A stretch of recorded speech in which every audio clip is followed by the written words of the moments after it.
بسم الله الرحمن الرحيم. يا أيها المزمل قم الليل إلا قليلا نصفه أو انقص منه قليلا أو زد عليه ورتل القرآن ترتيلا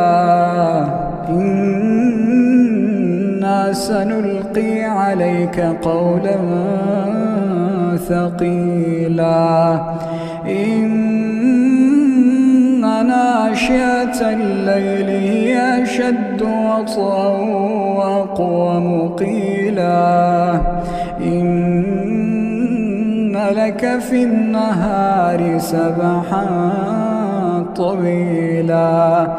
واذكر اسم ربك وتبتل إليه تبتيلا رب المشرق والمغرب لا إله إلا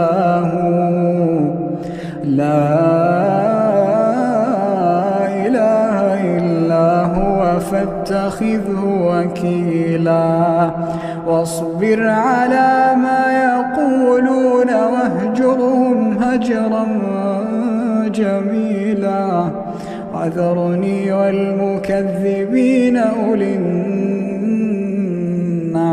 ومهلهم قليلا وذرني والمكذبين أولي النعمة ومهلهم قليلا إن لدينا أنكالا وجحيما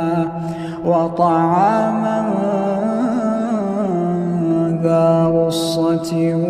وعذابا أليما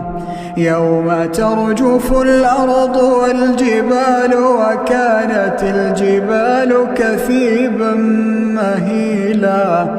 إنا أرسلنا إليكم رسولا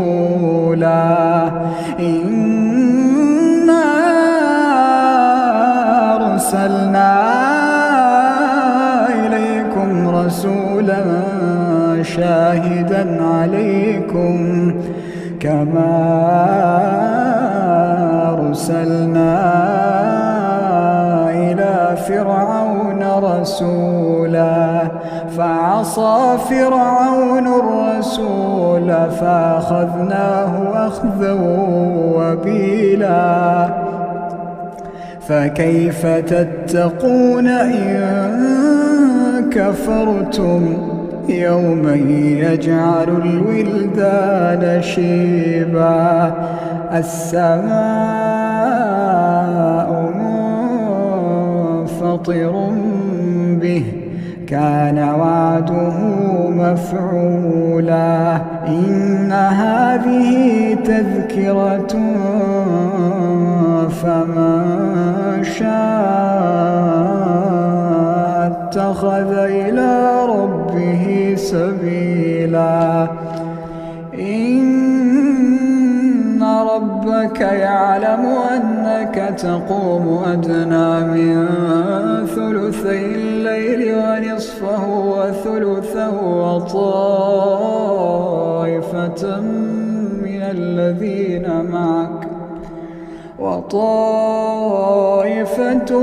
الذين معك والله يقدر الليل والنهار علم أن لا تحصوه فتاب عليكم فاقرؤوا ما تيسر من القرآن علم أن سيكون منكم مرضى وآخرون يضربون في الأرض يبتغون من فضل الله وآخرون يقاتلون في سبيل الله فاقرؤوا ما تيسر منه وأقيموا الصلاة وآتوا الزكاة وأقرضوا الله قرضا حسنا وما تقدموا لأنفسكم من خير تجدوه عند الله هو خيرا وأعظم أجرا واستغفروا الله